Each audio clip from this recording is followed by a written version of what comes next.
Are you one of the 1.3 million attorneys in the U.S.? Then let us help you stand out. Be visible, with exposure to 15 million consumers monthly. Be credible. Attract more consumers with a compelling website that validates your experience and credibility.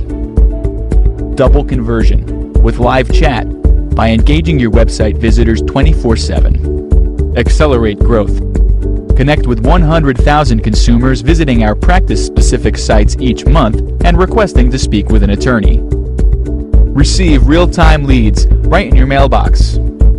Be part of the largest legal marketing network, the Martindale-Nolo Legal Marketing Network. Comprehensive online marketing for attorneys.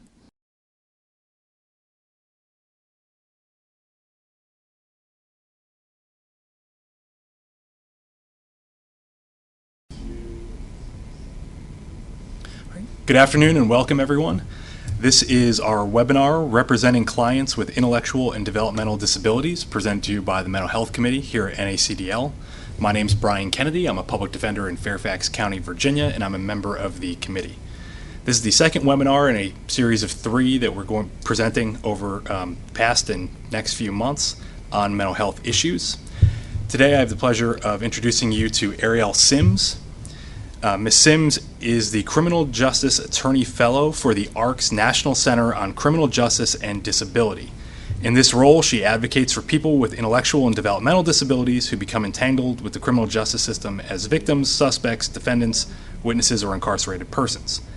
She completed her Juris Doctor at Harvard, and prior to law school, she spent 2 years working as a mental health counselor on an inpatient psychiatric unit of a hospital. After that experience, she decided to become a disability and human rights advocate, especially on behalf of those living with mental disabilities. Throughout the webinar, if you think of questions, you can use the email, which I think is on the bottom of your screen, to email me, and at the end I will ask them to Ariel to hopefully get all of your questions answered. And with that, I will turn it over to Ariel. All right, thank you so much, Brian. And thank you to NACDL for inviting me today. I really appreciate being a part of this series. So as Brian said, I'm Ariel, and I'm a criminal justice fellow and an attorney with the ARC of the United States. And we're going to cover a few different things today. First, I want to tell you a little bit more about the organization I work for, the ARC, but specifically the team that's a part of the ARC that I work on most of the time. We'll spend a little bit of time talking about disability and what that means, and specifically what it means to different groups of people, including the disability community itself. Then we'll spend a little bit of time talking about intellectual and developmental disabilities and dual diagnosis and what that might mean for attorneys representing clients. Do a brief overview on disability rights laws that you might encounter or might be working in conjunction with the criminal laws you're using. And then spend the bulk of the time, of course, talking about how do you work with clients with intellectual and developmental disabilities and other kinds of disabilities as well. So of course today I only have an hour, so I won't be able to get into as much detail as I generally tend to in training attorneys. And some of you, this material may be familiar, for others it may be brand new. So I've tried to aim for a nice medium level of knowledge, but please don't hesitate to ask questions at the end of the webinar. So first, a little bit more about the ARC. We are the largest disability rights organization in the country. I am based out of our national office, which is the ARC of the US, and we're based right here in DC. But we also have state and local chapters all around the country, about 650 total. As an organization, we do advocate, as Brian said, for people with intellectual and developmental disabilities. I will generally, you might hear me say IDD, that's just the shorthand way of saying intellectual and developmental disabilities. The ARC has a really long history of advocacy in the policy and legal arenas, but we actually started out back in the 1950s by a group of parents of students with intellectual and developmental disabilities who didn't want their children to be institutionalized, which was a very common practice at that time. So since then, we've grown into a large organization, but that is where we started. And so let me tell you a little bit more about the National Center on Criminal Justice and Disability, which I'll just call NCCJD for short, because it's too long, the title. We were created back in 2013 with a grant from the Bureau of Justice Assistance, and we advocate at a very unique intersection for the advancement of disability rights on the one hand, but also for criminal justice reform on the other.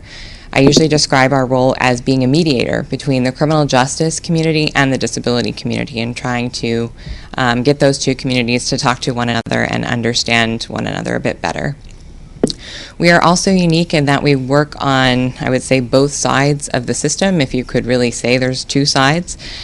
We work on behalf of victims and witnesses, but also those who are facing criminal charges themselves, are suspects or defendants going through a trial.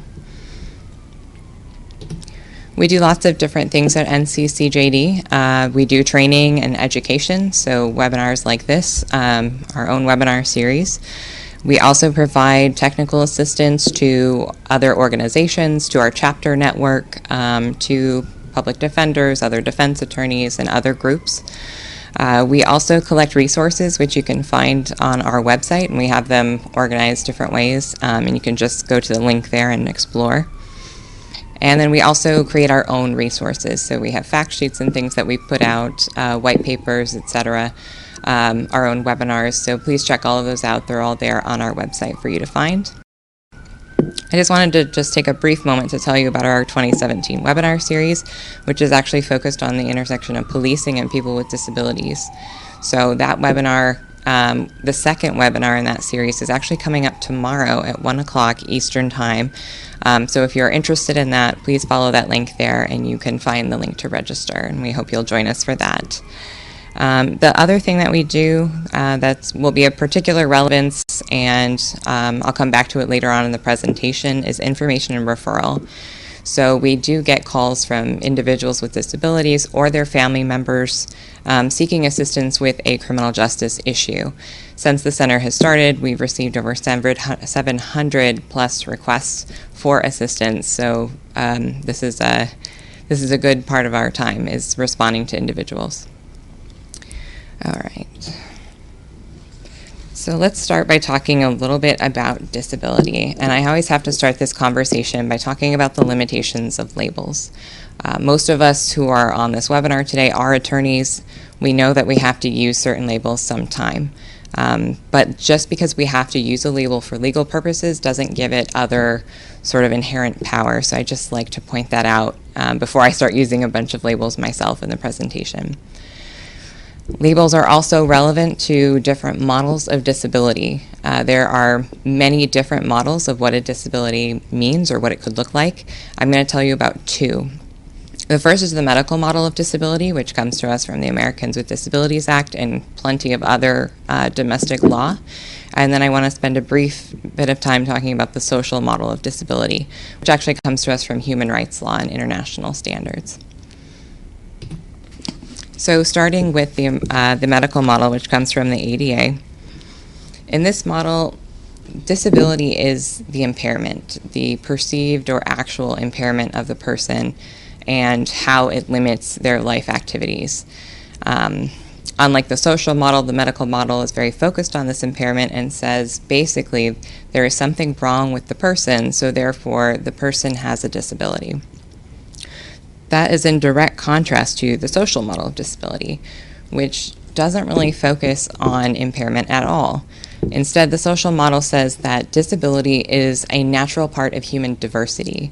There are not, they don't focus on impairments so much, but they do focus on the interaction of, perceived impairments with societal barriers.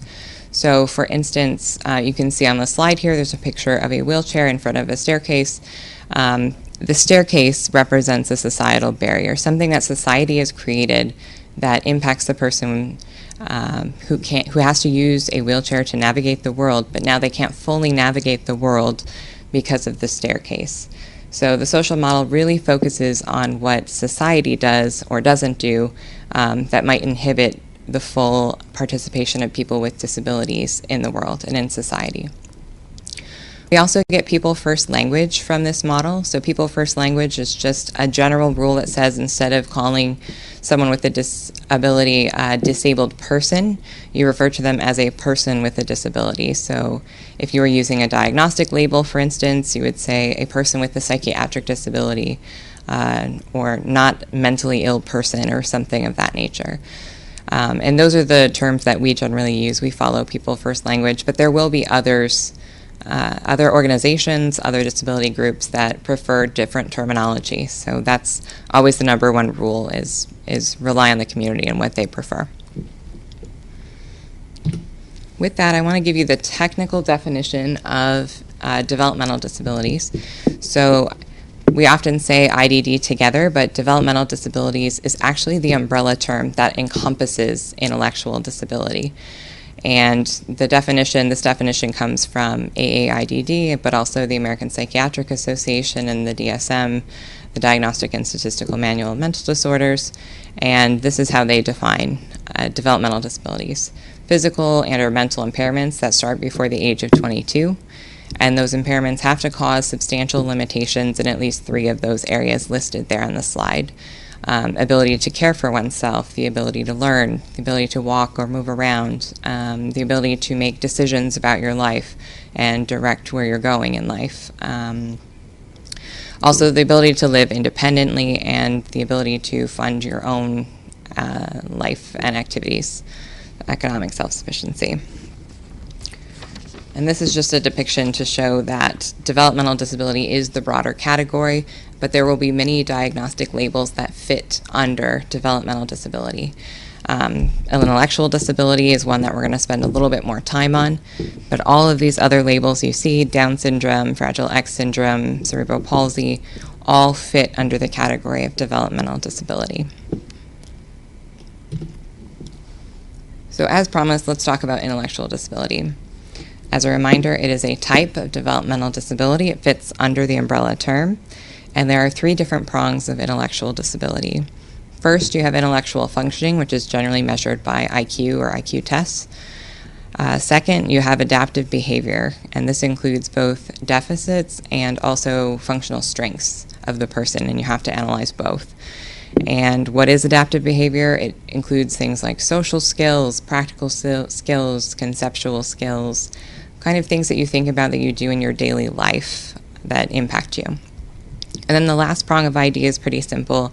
It just says that the ID has to originate before the age of 18. And this is to separate it from other things that might lead to similar impairments, such as a traumatic brain injury or Alzheimer's or something of that nature that might come later on in life. So that is intellectual disability. And the reason I bring it up specifically is that we did just have a Supreme Court case this term that further clarified that this 3-prong analysis is the necessary analysis in the context of the death penalty. I'm sure most of you know that there is an exemption for people with intellectual disabilities. They cannot be executed, or ideally they are not supposed to be executed, but unfortunately it still does happen. So I just wanted to mention that. Of course, we're here talking about, or this webinar is situated in the larger mental health series, so I'd be remiss if I didn't mention psychiatric disabilities. We don't consider IDD to be a part of psychiatric disabilities. You'll have different thoughts on that from different folks, but as an advocacy organization, we do try to keep them separate. But I say that, but at the same time, we do know that about 34% of people who have a psychiatric disability also have a co-occurring intellectual or developmental disability. And in that, population that has both, you can see both behavioral challenges, but also diminished intellectual functioning, perhaps impairments physically. So you can see more complicated presentations of the actual disability. Of course, I don't expect defense attorneys or really anyone who's not a mental health professional to diagnose disability. So instead of focusing in on all the definitions, I wanted to give you some kind of general things to look for when you're interacting with clients that might indicate the person does have an intellectual or developmental disability. Three main buckets: communication, behavior, and interactions. So under communication, you might notice that your client has limited vocabulary. They might have an impairment in how they speak. It could be very difficult for them to speak in a traditional fashion. They might also have difficulty answering your questions or responding to other people. And you might notice they have a shorter attention span than most of your clients. So those are some things to look for on the communication front. On the behavior front, you might have a client who tends to act inappropriately, and that could present itself in a variety of ways. Perhaps the client likes to touch other people and is a hugger or things of that nature and doesn't seem to quite understand societal norms about touching people. That could be an example. People with ID in particular may be easily influenced by others. They could also have difficulty following instructions or directions. And you might notice, too, that they have difficulty performing simple tasks such as telling time or handling money, those kinds of things. And then something else you might notice on the behavior front is different motions or an actual motor impairment. Sometimes with autism, we see a lot of repetitive movements, maybe hand flapping or rocking, that sort of thing.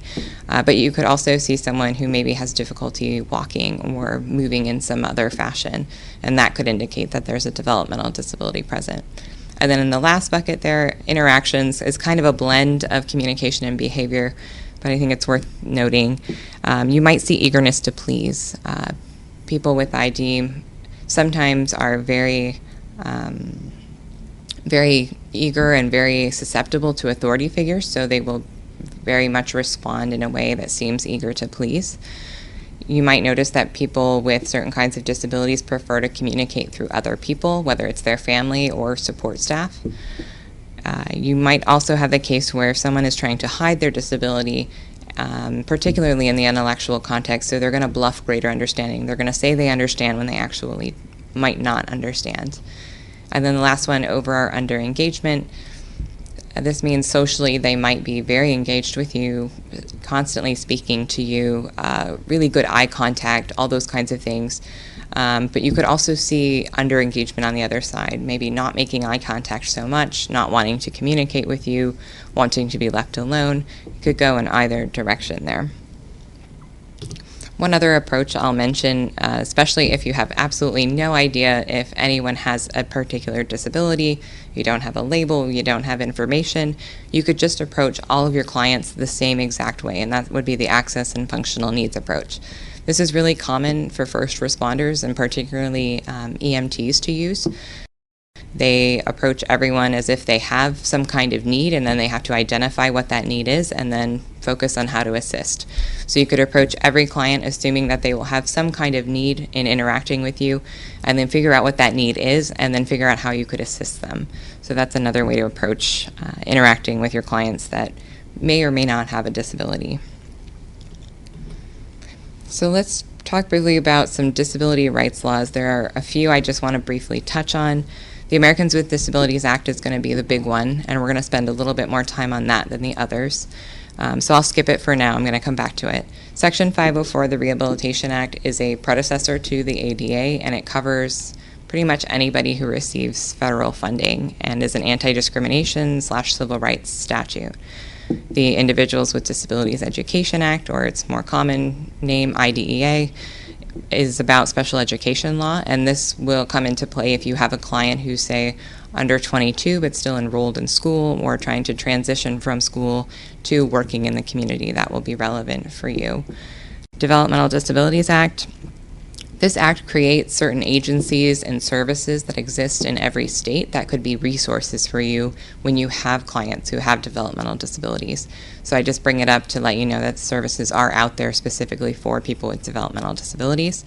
And then the last thing I want to mention is the Convention on the Rights of Persons with Disabilities, or the CRPD. The CRPD is a human rights law that has become the international standard of the rights of people with disabilities and how they should be treated in society. So it will inform a lot of how I talk about disability and how I frame disability, and it'll be operating in the background anytime that you are working with a client with a disability. To be fair, though, the convention has not been ratified in the United States. It has been signed, but not ratified, so it does not operate as law in the United States. Okay, turning to the Americans with Disabilities Act. Quick refresher for those of you who maybe are more familiar with the ADA or those who are pretty new to the ADA. There are several titles. I think the most common title that people are familiar with is Title I because it's all about employment discrimination for people with disabilities. And it regulates private employers who have 15 or more employees and, of course, all public employers. So that's usually when you hear the ADA, you think about that. The other thing that you will think about typically when you hear the ADA is Title III, which is about public accommodations. So making public programs and services accessible to people. This can include the size of doorways, having ramps outside of buildings. Those sorts of things will come from Title III.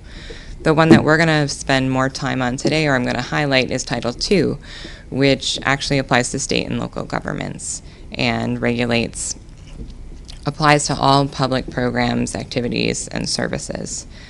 And then Title IV is the closed captioning / telecommunications title, so I just wanted to point that out as well.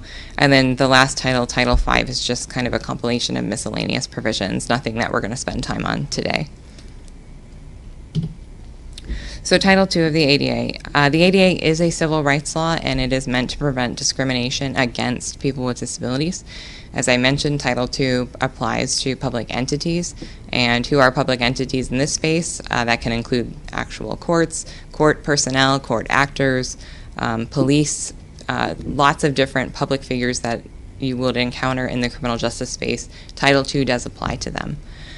And as I mentioned, it's anti-discrimination. And in the disability context, under the ADA, there are kind of three ways that you can discriminate against people with disabilities.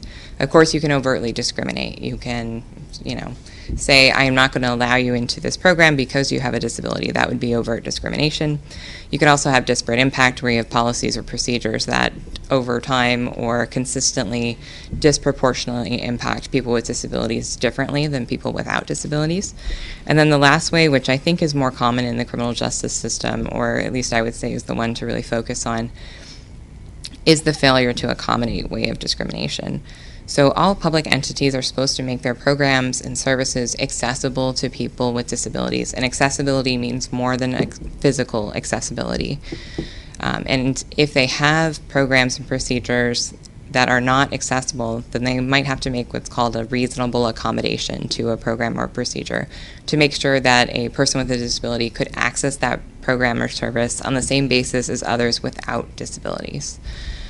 So just to give a really concrete example, and I'll go back to a physical disability, a public building has to have a ramp in front so that a wheelchair user could access the building in the same way that a person who didn't use a wheelchair could access the building. That's a very concrete example. The one other thing I'll mention about accommodations is that they do have to be individualized, and it's kind of this whole process between the public entity, or in the case of Title I, the employer, and the person with the disability, in finding the right accommodation. Individualized means that it's going to depend on the disability, the person who has that disability, how that disability manifests for that particular person. It's just going to be a very fact-specific inquiry every time. So that's what I mean by accommodations are individualized or need to be individualized. And then the last thing I want to mention is ADA coordinators. So ADA coordinators are part of the regs, are part of the regulations that come out of the Department of Justice in its interpretation and implementation of the Americans with Disabilities Act. And basically there's a reg that says if you are a government entity with more than 50 employees, you have to have what's called an ADA coordinator, somebody who is knowledgeable about the ADA and could keep that entity in compliance. Unfortunately, in the criminal justice system, sometimes the ADA coordinators are a bit more like tooth fairies. They don't actually seem to exist on the ground, even if they exist maybe on paper or in regs. But it's quite possible you have ADA coordinators in your jurisdiction and you just don't know about it. So definitely encourage everyone to explore their court's website and see if they can find who their ADA coordinators are, and if not, ask why they don't have one in that jurisdiction. And then I don't want to spend any more time on the ADA itself. It's going to be, of course, a pretty complicated area of law, but I did just give you the website to the ADA. That's on ada.gov, and you can find a lot of guidance there from the Department of Justice about how the ADA applies in particular situations. Okay, so let's say you do have a client with disability, or you believe the person has a disability. You're going to have to document that disability in the legal system. And I mean, right away people think about evaluations, official evaluations from a mental health provider. That is certainly one way to document. But you can also think more broadly, and you can look for special education records and other school records that might indicate the person has a disability or had a disability that started in early childhood. Of course, IQ assessments are going to be essential for the IDD population. Social Security disability records might also be another way to document, but of course you might run into some issues of health privacy.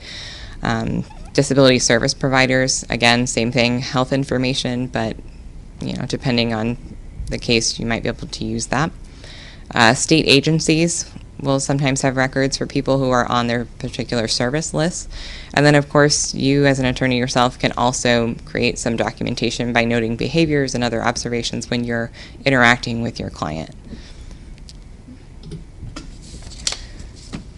Okay, so with that kind of broader overview of what is disability and what kind of disability I'm talking about, I want to focus on a couple of things. First, ethics in communication generally, and how that might apply to when you are working with clients with IDD and other kinds of disabilities. And then I want to walk through the chronology of a case from first contact with police all the way to post-conviction, and try to point out the places where people with disabilities tend to fall through the cracks. And when I say fall through the cracks, I mean their disability is not recognized. Because it's not recognized, they're not getting accommodations. And so they are not accessing the criminal justice system in the way someone without a disability might. So of course, every jurisdiction is going to have its own rules. I'm just going to use a couple of the ABA, the American Bar Association model rules, to talk through some of these concepts. The ABA does have a model rule that applies to clients with, quote, diminished capacity. And this will come up quite a bit when you have a client with particularly an intellectual disability, but other kinds of disabilities as well. And just want to remind you that capacity is a very fluid concept, at least in the disability world. So capacity generally is defined as the ability to make decisions. We tend to say that it's a moment-to-moment assessment, that someone might be able to make decisions one moment, but maybe not the next moment, and that changes over time. In the legal system, of course, we know it tends to be an all-or-nothing type of assessment, and we'll get into competency a little bit later. But I just wanted to raise that now. And let's see. So looking at the model rule, it says something there about, you have to maintain a normal client-lawyer relationship. So the rule is actually pretty simple. If you have a client with a disability, you're supposed to treat them like you would treat any other client, of course. And the person with the disability is the client.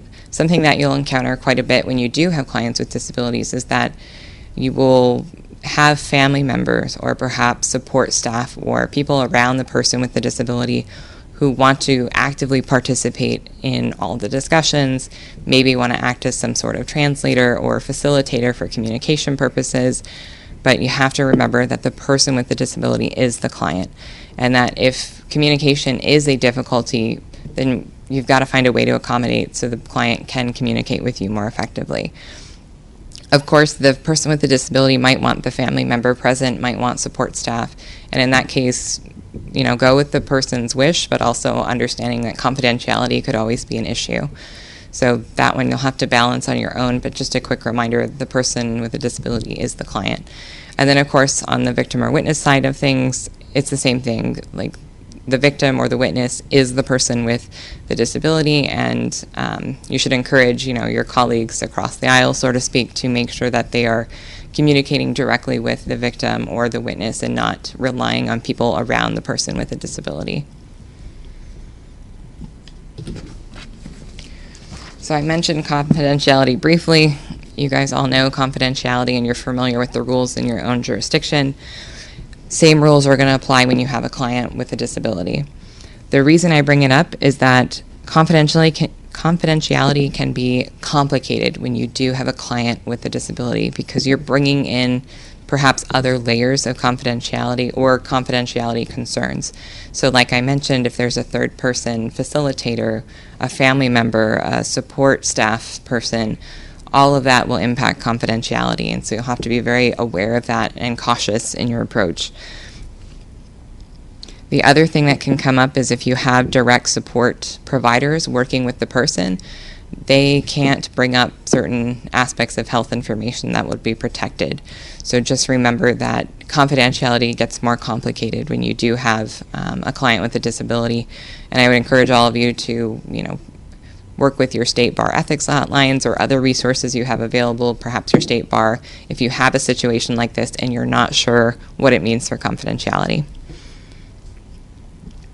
So turning to communication, the first interview you have with your client is going to be very important. How you introduce yourself and explain your role will have a big impact, and being aware that your client potentially has a disability should trigger you to think about how you introduce yourself differently.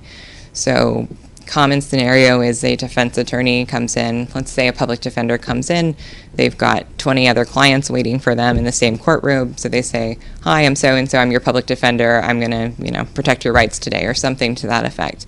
And honestly, the client does not understand what that means and has no clue about how to respond to that. So think about how you introduce yourself to a client, whether it's a client with or without a disability, and explain your role in a way that's easy to understand. So there's an example there on the slide. You could try saying something like, "I'm your attorney," which it means it's my job to help you. Other people who talk to you right now do not want to help you, so only talk to other people when I'm around. Something like that. It is still quick. It tells them who you are and what you're trying to do, but also reminds them not to talk to other people without you present. Something like that. And of course, just always a good reminder that legal terminology is not intuitive, even amongst lawyers, and certainly not to the general public. And then you add in a disability and, it could further complicate that. So just keep that in mind, especially when they're hearing certain terms in court or seeing certain terms on court documents. You might have to stop and explain those terms more frequently than you would otherwise with a client.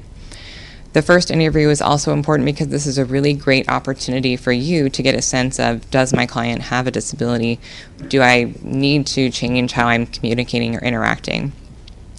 And it's also a good time to assess for potential competency issues, which we'll talk about in more detail.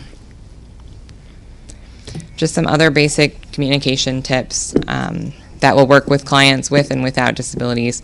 Figure out how the person best communicates. Not everyone communicates verbally in a kind of traditional fashion, so be prepared that perhaps the person uses communication cards or pictures or some other way to communicate with the world around them. Could even be the use of technology. Try to limit distractions when you are interacting with your client. So I know it's a very common scenario to meet with a client in the hallway of the courtroom.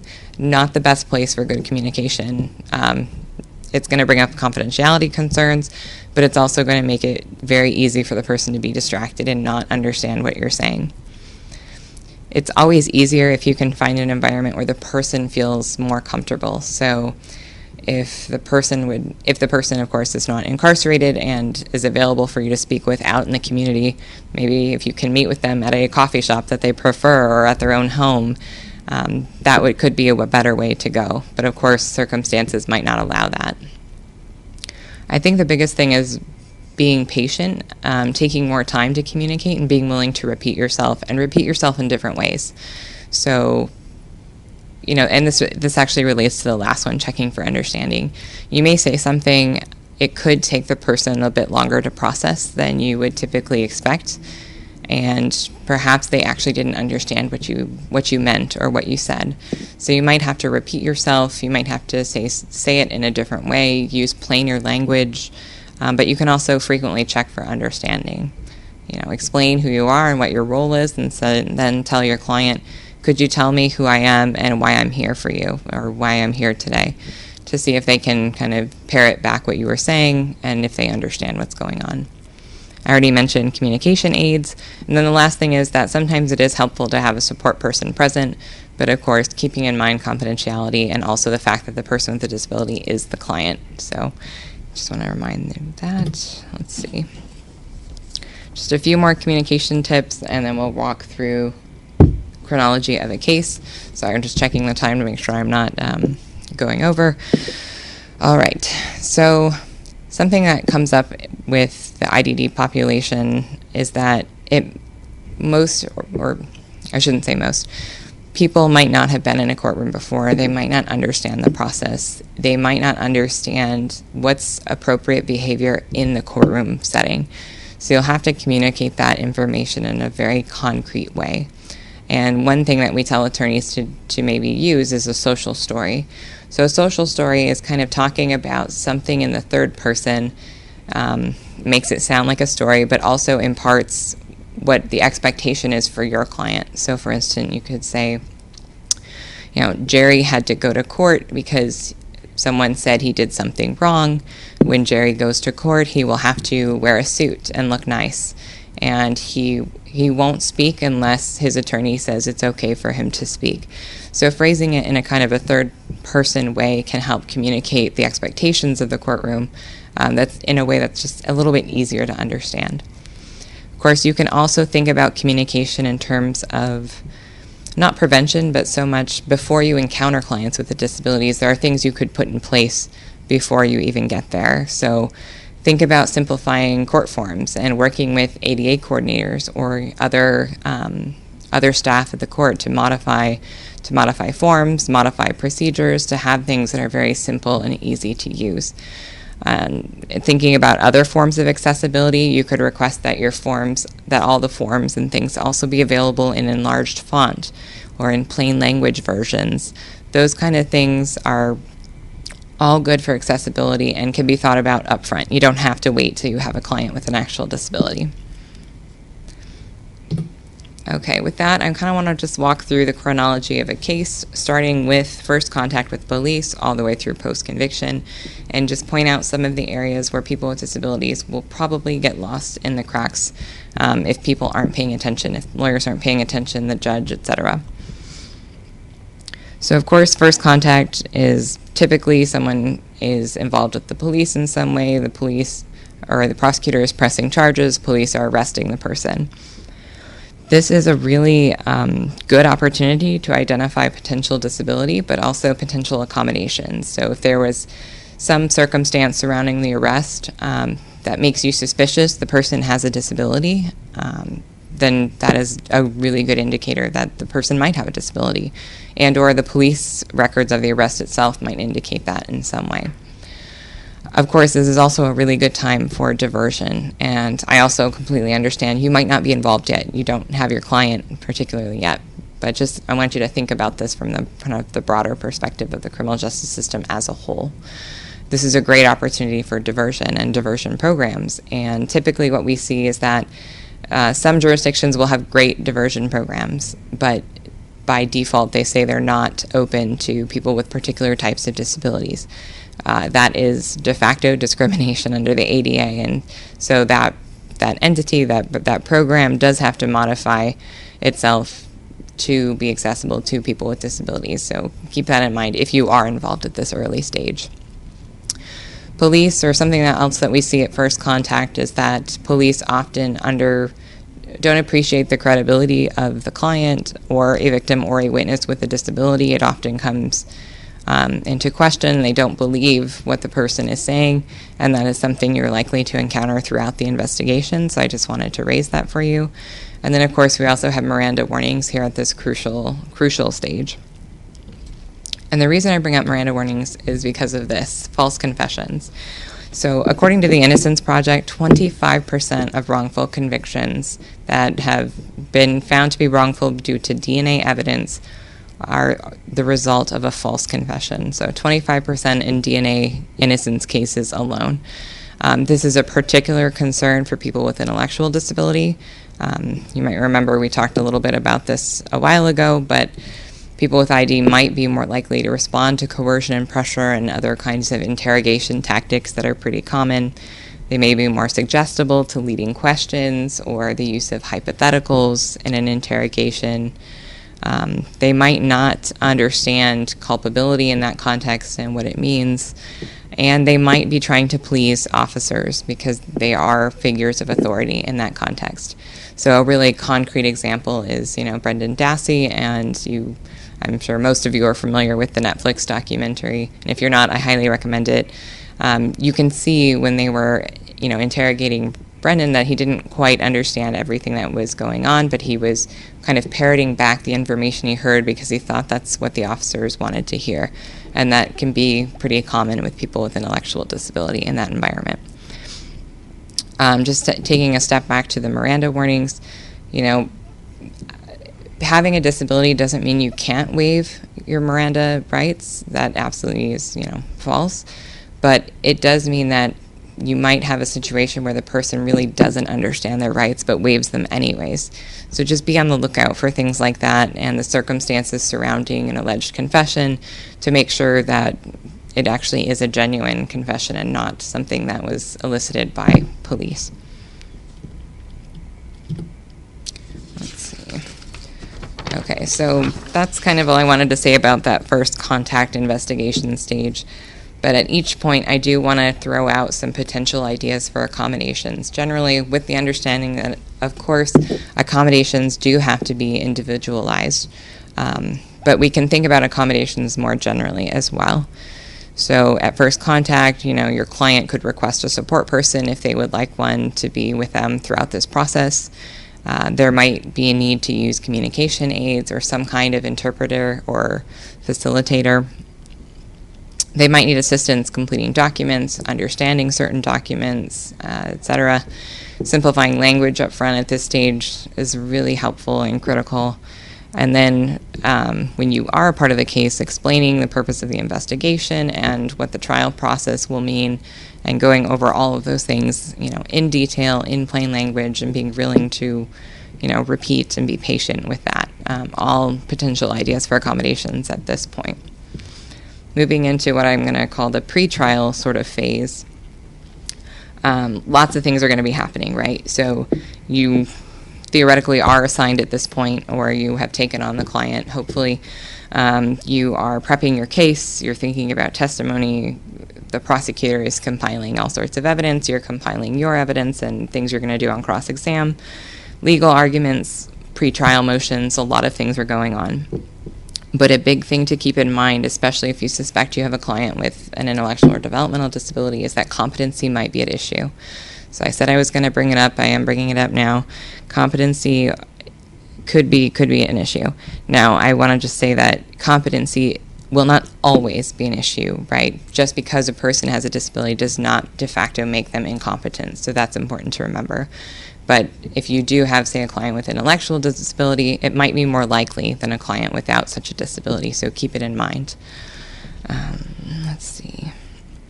And of course, just a quick reminder that it's about the current mental state at this moment in time or as they're preparing to face trial, not about what their mental state was like at the time of the crime.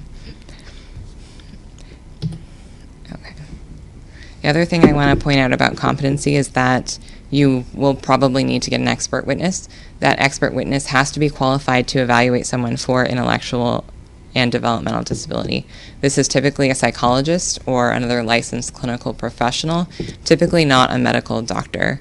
So if you do have an expert who is maybe a psychiatrist or some other form of medical doctor, you need to make sure that they actually have experience with assessing intellectual and developmental disability.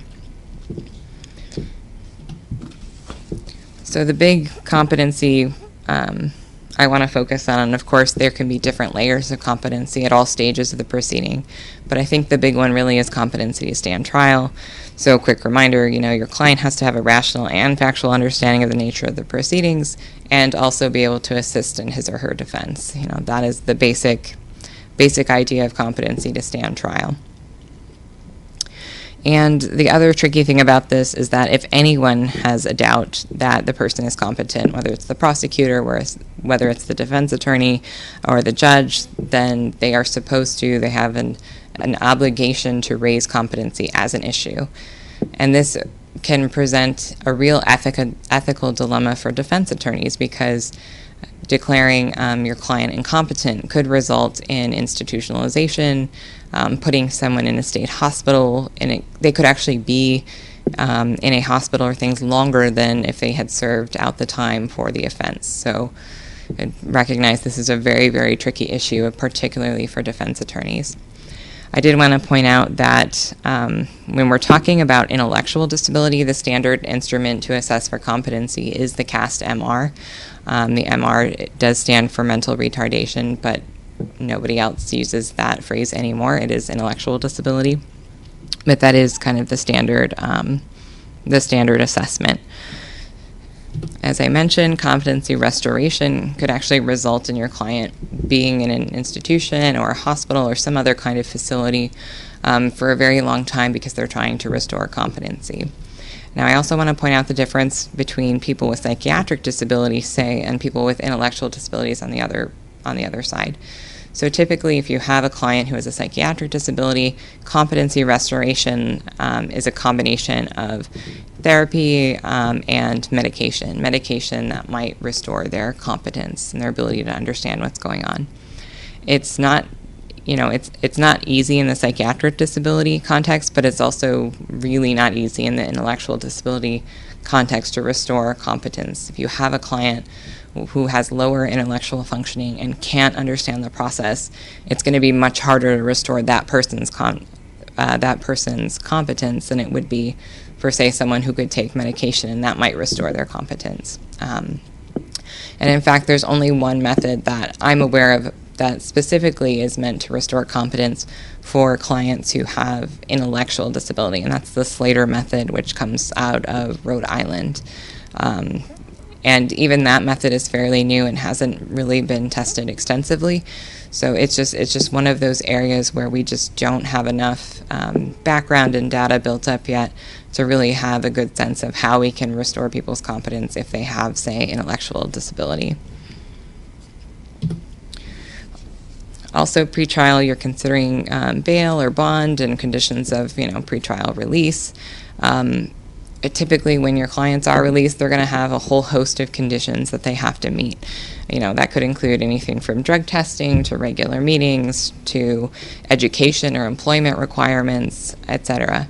It's just important to keep in mind that if your client has a disability, that could impact their ability to meet all of those different conditions. It could be something as simple as your client is a wheelchair user, and part of the conditions of pretrial release is they have to meet with a pretrial services coordinator every week until the trial or something like that. But maybe the pretrial services office is not an accessible location, or maybe the person can't access accessible transportation to get there. So there are going to be things like that come up that you might not necessarily think about. So keep in mind when you're looking at conditions of pretrial release, and make sure that any disability is being accommodated in those spaces. Let's see. Also, you might have a situation, in the case of intellectual disability where the client just doesn't understand what the exact release requirements are. So you really want to make sure the person does understand that you've communicated it in a way that's as clear as possible. This could literally mean something as simple as circling dates on a calendar for somebody to make it clear this is when you have to be at this place and time. And then, of course, if we're talking about bail, most clients are going to be not in a super wonderful financial situation, and we also know that disability tends to kind of correlate with poverty and vice versa. So you might notice this even more if you have a client with a disability that they can't afford bail, or their family can't afford bail for them. Okay, so kind of rounding out pretrial, just some potential accommodation ideas, modifying bail bond conditions, changing access to or ensuring your client has access to jail programming if they are incarcerated pretrial, including things like substance abuse treatment, any other programming that might be available, modifying how you communicate procedures, and making sure the court is also modifying how they communicate and the procedures, changing visitation policies if the client is in jail, and thinking about, is the client in an appropriate housing unit within a jail? Is the unit accessible, and all of those kinds of things. Okay, so let's quickly just talk about trial. Of course, there's going to be a lot happening at trial. Competency will come up again. Competency will never go away throughout the proceedings, so it's always got to be there, but I'm not going to spend a lot of time on that. One thing I think that doesn't always, land on the radars of defense attorneys is that jury selection, people will probably have a bias against people with disabilities, but you could also see a positive bias. So on the negative side, people often assume that people with disabilities, especially people with certain kinds of disabilities like psychiatric disabilities, are more dangerous than other people, are inherently dangerous or inherently sexual predators. And you get all of these kinds of stereotypes from society that could feed into bias in your jury. But you could also have bias that is, more positive, I'd say. It doesn't, I don't know if positive is the right word, but that's what I'll go with. So maybe someone is like, people with disabilities are just so inspiring. They go out there and they have a job, and it's just amazing to see. So things like that, it's also biased, because if you wouldn't say that about someone without a disability, it's biased, but it's probably not something you're expecting in your jury pool. But for defense attorneys, you want to think about this, because maybe the victim in the case has a disability, so you might have jurors who feel more sympathetic and might be biased because that person has a disability. So it's something to keep in mind, both bias for and against. Let's see. Just a quick reminder that your client is probably not testifying, but if they are, disability could make them seem less credible. It really is going to depend. But of course, they should be allowed to testify if they want to, and you might have witnesses or things with disabilities. Disability should never prevent someone from testifying if they want to testify. You might have to make certain accommodations in the courtroom to allow that person to testify in a way that's understood by other people, but it can happen. One case I heard about was someone who didn't communicate verbally but could respond to yes or no questions by tapping a pencil. So there are really creative ways to think about how a person might be able to communicate and relay testimony. So just don't disregard that if they have a disability, and don't let the court disregard it either. I think that's all I'm going to say about jury selection. There's a lot more I could say about trial, but we talked about competency. We've been talking about accommodations. Let's just talk specifically about some accommodations in the trial process. So this could involve giving testimony just with the judge or using technology of some kind. It might mean that a person has a support animal or support person present to help ease anxiety or might help with other kinds of facets of different disabilities, using communication aids or some kind of interpreter. For example, an American Sign Language interpreter if you have a client or witness who is deaf and needs to testify. Providing more breaks during testimony, getting permission from the judge to say, give a testimony 10 to 15 minutes at a time and then taking breaks. All of that, and of course, again, just a reminder, constantly explain the trial process to your client. Make sure they understand what's going on. Check for that understanding to make sure that they're not just saying they understand. And that can also go a long way. All right. Just want to say a quick thing about sentencing and mitigation. And I am almost done, I promise. So I think defense attorneys think about disability, and they typically say, well, disability means mitigation. That certainly could be the case if the disability somehow impacted the person's culpability or, the ability to tell right from wrong, all of those things. But I would discourage you from always arguing that disability is a mitigating factor. In some cases, it might not be. I mean, the example I give is that you have a wheelchair user that robs a bank. Like, the fact that the person uses a wheelchair does not mitigate the fact the person knowingly robbed a bank. So you could have situations like that where the person does have a disability, but it might not necessarily impact culpability. So just be cautious of over arguing for mitigation all the time. because what can happen is that can help perpetuate stereotypes about what people with disabilities can and cannot do outside of the criminal justice system, and we definitely don't want to keep perpetuating those kinds of things. So after all this, we're in our final phase, post-conviction. If, unfortunately you lose and your client is incarcerated, you should know that people with disabilities are more likely to be incarcerated. They're disproportionately represented in prisons and jails. They're also more likely to be victimized both in the community but also behind bars. And they're also disproportionately more likely to be placed in solitary confinement. Typically what you'll hear from correctional facilities is that it's for their own safety, quote unquote. But in some cases, this can really exacerbate manifestations of a disability. So, for example, if you have a client with a psychiatric disability and the correctional institution is putting them in solitary, that could actually exacerbate symptoms for them and be a very traumatic experience. And of course, being in solitary is traumatic for people without disabilities, but just keep in mind that if you have a client with a disability, it will be even more so.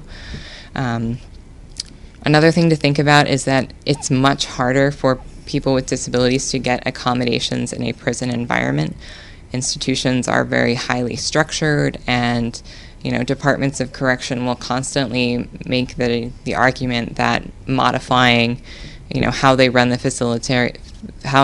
facility is a fundamental alteration to their program, which is a defense to the reasonable accommodation claim under the ADA. So it's just very common, and you might hear things like that. The other thing to keep in mind about incarceration is that, of course, this is an opportunity for your client to rack up new offenses, and it's quite common for people with certain types of disabilities to struggle in these kinds of environments, and they may more quickly accrue offenses that you wouldn't necessarily think should be accrued. So maybe someone is in solitary and that has exacerbated his symptoms, his psychiatric symptoms. So to help cope with that, he throws his food tray.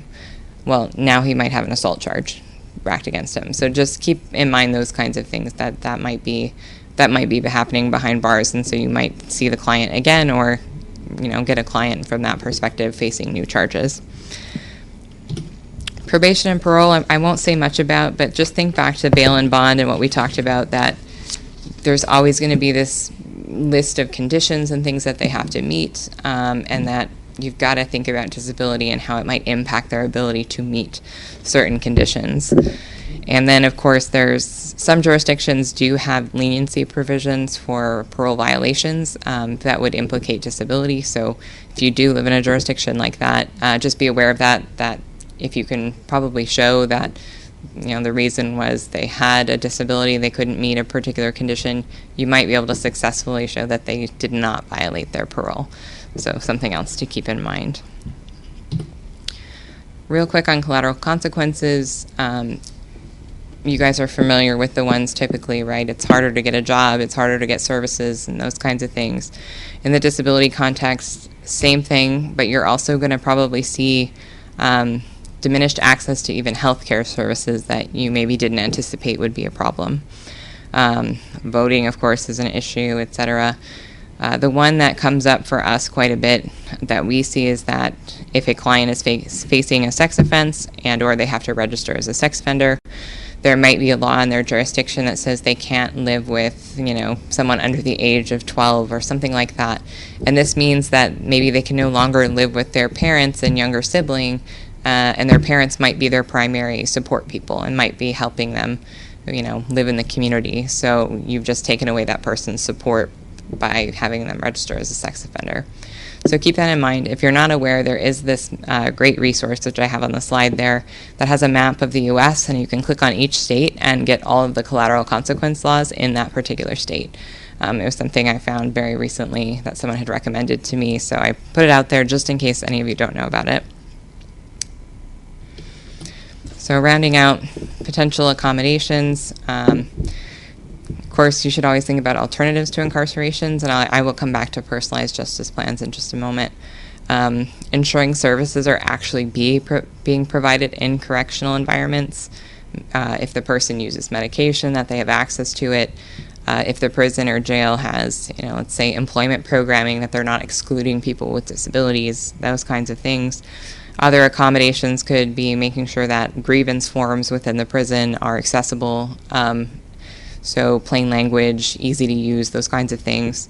Appropriate medical care, the same access to good time or gain time as anybody else in the prison, and then appropriate housing units. And I don't mean solitary, but say the person needs to have, 24-hour care because they have paraplegia, like they need to be in a housing unit where they can get access to that care. So just going back up briefly to personalized justice plans, this is a service that NCCJD does provide to not a lot of people, but in certain cases we will, where we work with a defense attorney, their client, also our local chapter of the ARC and other kind of local disability organizations to see if we can come up with a plan that would work as an alternative to incarceration. And sometimes if we can do that on the front end, we might make that person more likely to not face particular charges and or not face incarceration altogether, which is always always a good thing. So keep that in mind as well, that we can help you think about alternatives to incarceration and help the person develop a plan for what they might do instead. So finally, closing remarks, takeaways. As defense attorneys, you do play a key role in identifying disability in the criminal justice system.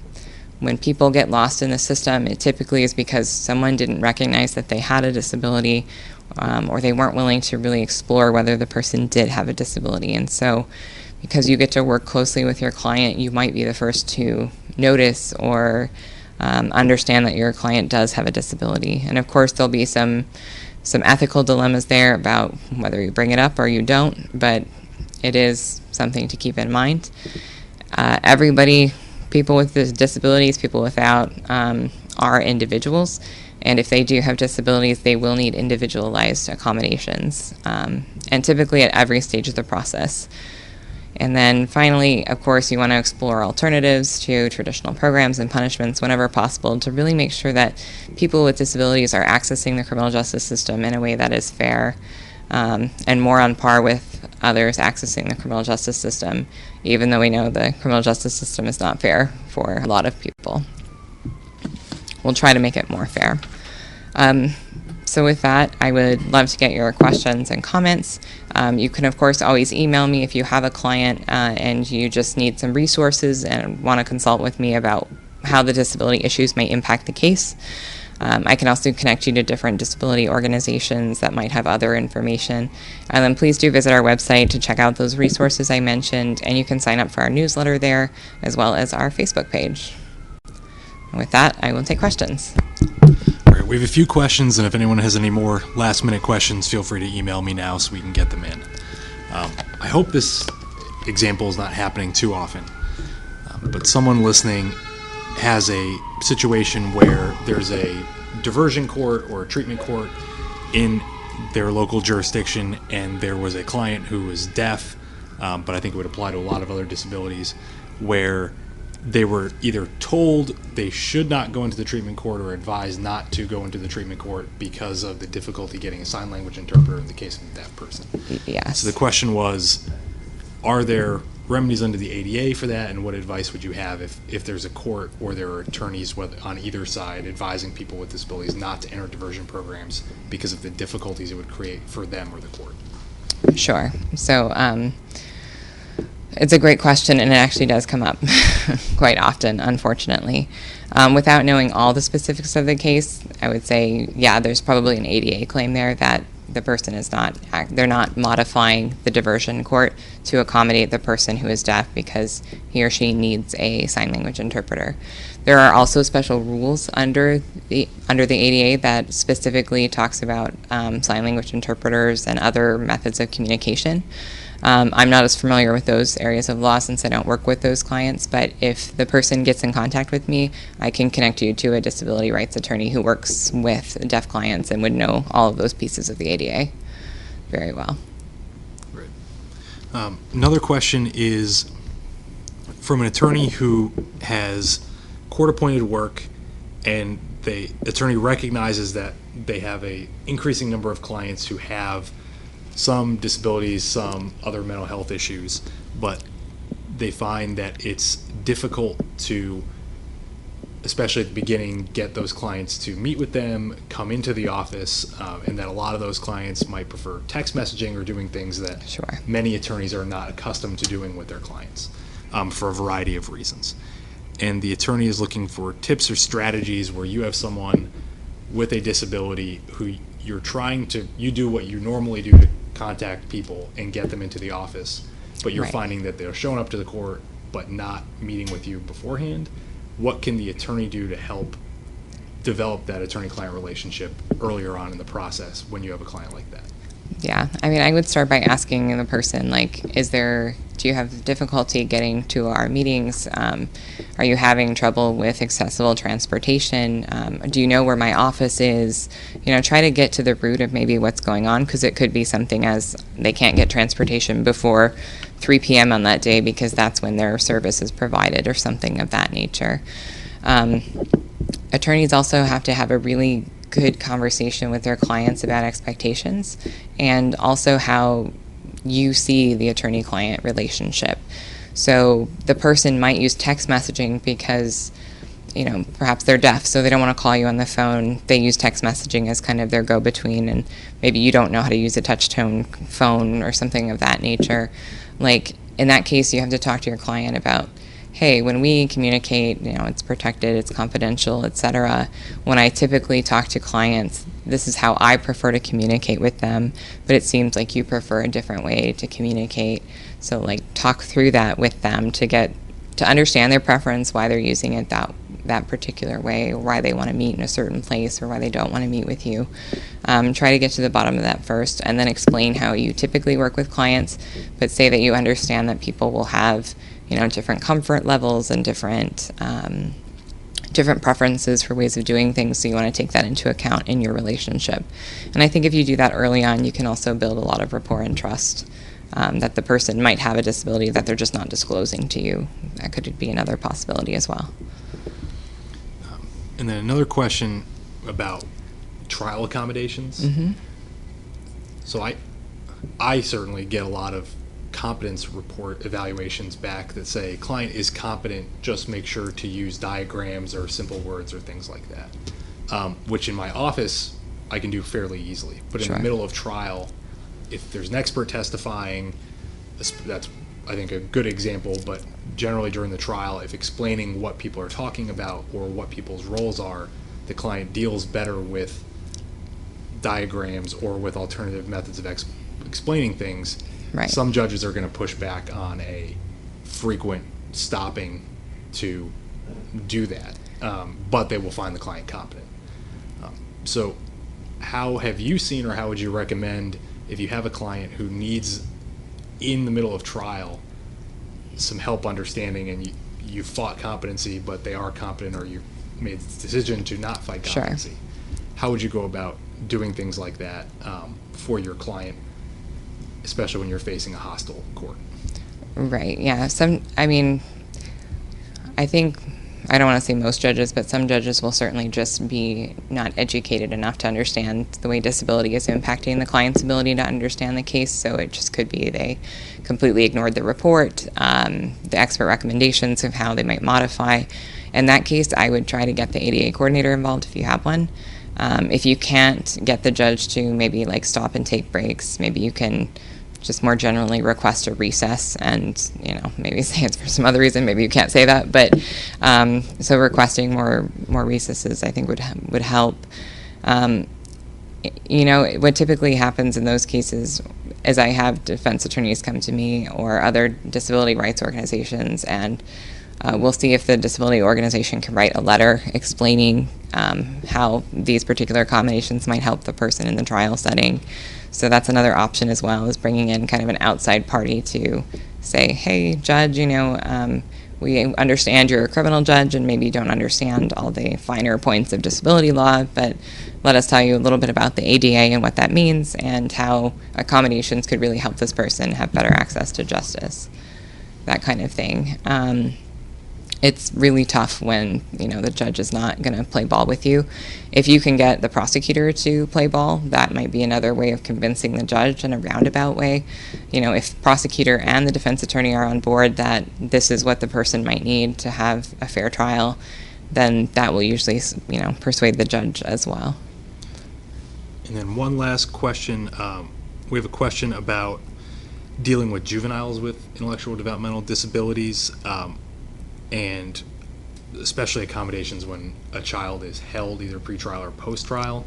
Do you have any recommendations for resources on that, or is there a difference when you're dealing with a juvenile client other than the advice you gave us on adults and what we know about juvenile representation? Is there any resources or specific advice you can share around that? Juveniles are always going to be more complicated, specifically if you know they have a disability, and you likely will, because now you have obligations, for them to be educated, but to be provided education in an accessible manner. So if they are, say, in a juvenile detention facility, that facility is supposed to be providing them with educational services. So that is going to bring in the IDEA, so that other law I mentioned earlier. So now we're not just talking about the ADA, we're talking about the IDEA and how all of that is interacting with, the juvenile justice system. As far as resources, the ARC does have a program called the ARC at School that focuses on helping advocates better understand special education advocacy and what the requirements are. So you could certainly still reach out to me, and I can connect you with my colleagues who are more knowledgeable in the special education context. I think a lot of the national centers are also becoming more aware of this issue. So like the National Juvenile Defender Center, I think I might be butchering the name, something like that. I think they're becoming more and more aware of these issues and are providing resources and things specifically about clients with disabilities who are also juveniles. I think just the thing to keep in mind there is that, it's not just a criminal issue. It will always mean an education issue as well. Because never will the facility be providing appropriate services to them or making sure they're getting the right access to services. It's very rare to see that happening in the juvenile justice system. So that's what I would say about that. But of course, reach out to me if they have specific case or questions. All right, great. Not seeing any other questions. Ariel, thank you very much for sharing that with us. Thank you to the staff of NACDL, as always, for helping us all out with this. And everyone, please be on the lookout for future webinars from the Mental Health Committee about these issues. Thank you all very much.